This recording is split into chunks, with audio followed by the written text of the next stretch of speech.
Hello friends, ನೀವು ಆನ್ಲೈನಲ್ಲಿ voter I D ಹೇಗೆ ಅಪ್ಲೈ ಮಾಡೋದು ಅಂದರೆ, ಫಸ್ಟು ನೀವು ಪ್ಲೇಸ್ಟೋರ್ಗೆ ಹೋಗಿ ವೋಟರ್ ಹೆಲ್ಪ್ಲೈನ್ ಅಂತ ಒಂದು ಆ್ಯಪ್ನ ಡೌನ್ಲೋಡ್ ಮಾಡ್ಕೊಳ್ಳಿ.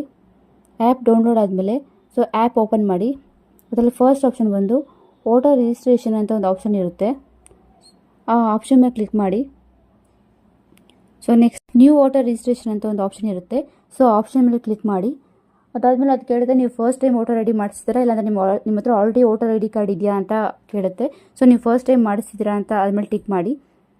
ಅದಾದಮೇಲೆ ನೆಕ್ಸ್ಟ್ ಬಂದು ಆಮೇಲೆ ಅದು ಫಸ್ಟ್ ನೀವು ಡೀಟೇಲ್ಸ್ ಫಿಲ್ ಮಾಡಬೇಕು. ಯಾವ ಸ್ಟೇಟ್ ಅಂತ ಕೇಳುತ್ತೆ, ನೀವು ಸ್ಟೇಟ್ ಮೆನ್ಷನ್ ಮಾಡಿ. ನೆಕ್ಸ್ಟ್ ಡಿಸ್ಟಿಕ್ಕು ಕೂಡ ಮೆನ್ಷನ್ ಮಾಡಿ. ಅದಾದಮೇಲೆ ಅಸೆಂಬ್ಲಿ ಯಾವುದಂತ ಬರುತ್ತೆ, ಅಲ್ಲಿ ಆಪ್ಷನ್ಸ್ ಇರುತ್ತೆ. Next date of birth entry ಮಾಡಿ. ಡೇಟ್ ಆಫ್ ಬರ್ತ್ ಕೊಟ್ಟಿರ್ತೀರಾ, ಅದಕ್ಕೆ ನೀವು ಒಂದು ಡಾಕ್ಯುಮೆಂಟ್ ಸಬ್ಮಿಟ್ ಮಾಡಬೇಕು. ಆಧಾರ್ ಕಾರ್ಡ್ ಇಲ್ಲ ಅಂದರೆ ಪ್ಯಾನ್ ಕಾರ್ಡ್ ಇಲ್ಲ ಅಂದರೆ ಡ್ರೈವಿಂಗ್ ಲೈಸೆನ್ಸ್ ಸಬ್ಮಿಟ್ ಮಾಡಬೇಕು. ಲಾಸ್ಟ್ ಒನ್ ಬಂದು ಆಧಾರ್ ಕಾರ್ಡ್ ಅಟ್ಯಾಚ್ ಮಾಡಿ.